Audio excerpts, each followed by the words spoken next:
The headlines hit like a storm. Chinese Coast Guard rams Philippine ship. Tensions erupt. Moments later, another alert blares. Chinese jet intercepts Philippine patrol plane. Dramatic standoff caught on camera. Across Asia, news outlets flash urgent updates. Footage streaming in from the heart of the South China Sea. The world is watching, breathless. On the morning of the collision, the calm waves of the Scarborough Shoal turned chaotic. Philippine sailors sent distress calls.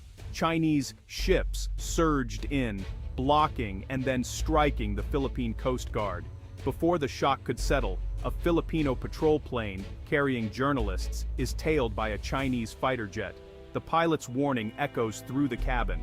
The South China Sea is a powder keg. This week's double confrontation sets off alarms in Manila, Washington, and Beijing.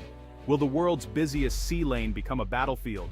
The question is urgent. The stakes, immense. It starts with a mission. The Philippine Coast Guard heads to Scarborough Shoal, a reef claimed by both China and the Philippines. Chinese vessels loom on the horizon. Tension crackles as radio warnings blare. Suddenly, a Chinese ship swerves sharply. Hulls collide.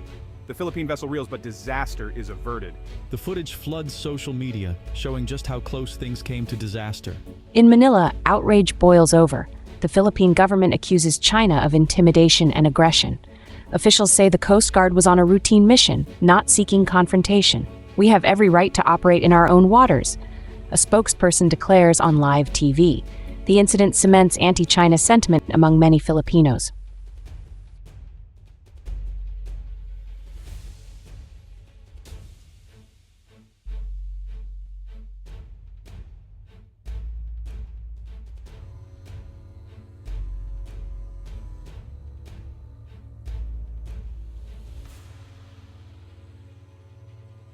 The United States quickly voices support for its treaty ally. In Washington, Navy officials confirm that American warships were nearby. The U.S. says freedom of navigation is non-negotiable. Pentagon spokespeople warn that Chinese actions are provocative and risk miscalculation. U.S. diplomats urge restraint but insist they will stand by the Philippines. Regional partners like Japan and Australia echo these concerns. ASEAN countries issue cautious statements. All eyes are on how China responds next. The Philippines and the U.S. signal that any further aggression will not go unanswered. But Beijing sees things differently. The gap in perspectives is growing wider by the hour, raising fears across the region. Maritime analysts are blunt. This was a near miss with fatal potential, says a retired admiral on national TV. He points to the damage on the Philippine ship, just meters from critical systems. Had the hull breached, lives could have been lost. Experts warn that repeated ramming and aerial harassment raise the odds of deadly collisions. Military strategists highlight the risk of escalation. Every incident increases the chance of a shooting war, one analyst tells Reuters. The presence of U.S. warships adds a volatile layer. One miscalculation could trigger a treaty response. Researchers at think tanks in Singapore and Washington agree the situation is more dangerous than ever. Human rights groups add their voices, warning of the human cost. Fishermen, sailors, and local communities face growing danger. International law experts say China's actions violate the freedom of navigation and endanger civilian lives. The world, they say, cannot ignore the risks any longer.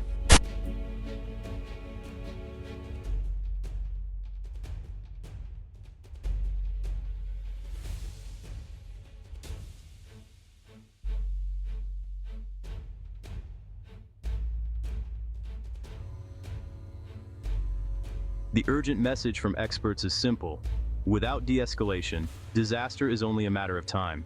With tensions rising, the United States-Philippines Mutual Defense Treaty comes under the spotlight. Signed back in 1951, it guarantees American support if Philippine forces are attacked. U.S. officials reaffirm the treaty after each incident, warning China that an armed attack will invoke U.S. obligations. Joint military drills are increasing in frequency. U.S. Navy ships conduct patrols near the Scarborough Shoal, sending a clear signal. The Philippines invites American and Japanese observers to ride along on Coast Guard missions. Diplomats coordinate responses, sharing intelligence and legal strategies. Deterrence is the goal. Our presence is to prevent escalation, not provoke it, says a U.S. admiral. But both sides know the risks. Any exchange of fire, intentional or accidental, could pull the United States directly into conflict. For Manila, the alliance is a shield, but also a reminder of the stakes. The message from both capitals is clear. Unity is strength, but constant vigilance is required to keep the peace. For centuries, Filipinos have sailed these waters. The South China Sea is their home, their history, and their livelihood. Deckhands braced for impact, then checked for injuries and leaks. Engine crews sealed compartments. When the Chinese ship rammed our vessel, my crew responded with discipline and skill. I shouted orders. The crew's training made all the difference. They steadied the ship, performed emergency checks, and avoided panic. Thanks to their quick thinking, nobody was seriously hurt. Filipino seafarers are known for their resilience, traits honed by generations of fishing and trade. On board, the captain remained calm. He communicated with headquarters, relayed damage reports, and kept the journalists safe. The crew's actions were praised nationwide. In interviews, we spoke of duty and pride. We're just doing our jobs, defending our waters. This tradition of seafaring excellence is the Philippines' quiet strength in a stormy sea. China's government sees things differently. State media broadcasts declare the collision as defensive action. Official statements accuse the Philippines of provocation, claiming their ships entered Chinese waters. Chinese spokespeople show edited footage, emphasizing restraint by their Coast Guard. On Chinese social media, patriotic hashtags trend. Commentators praise the Navy for protecting sovereignty. Beijing insists it pushed away a U.S. warship from the shoal, framing the move as a victory against foreign interference. However, satellite photos and independent videos challenge this version. International viewers see uncut footage showing aggressive maneuvers by Chinese vessels. Experts say Beijing's narrative is aimed at domestic audiences and regional rivals. The gap between propaganda and reality fuels further mistrust. As each side tells its story, the truth is fought over as fiercely as the sea itself. Scarborough Shoal is tiny, but its importance is vast. Just 120 nautical miles from the Philippines, it's rich in fish and sits astride key shipping lanes.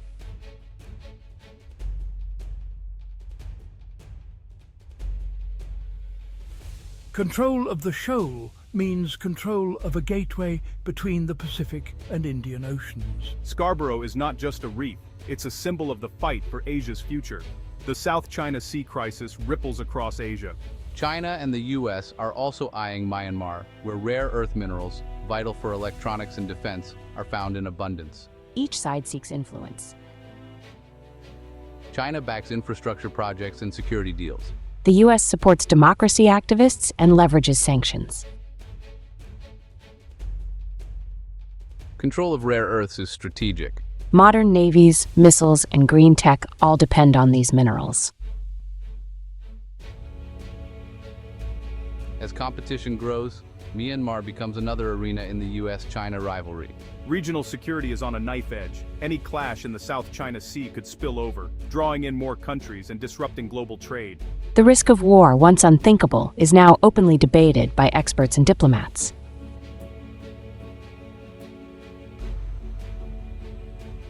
The lesson is stark. Competition for territory and resources can easily spiral out of control. The past week's collisions and confrontations are a warning.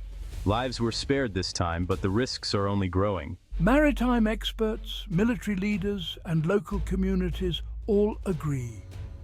The South China Sea is a flashpoint where one mistake could spark a wider conflict. The U.S., the Philippines, and their allies must remain vigilant, but so must China. Open channels of communication are critical. Misinformation and propaganda only add fuel to the fire. Diplomacy, not force, must be the answer. The world cannot afford a war over reefs, rocks, or resources. The lesson is clear. Regional peace depends on restraint, dialogue, and respect for the law. The time to act is now, before another headline marks a tragedy that could have been prevented.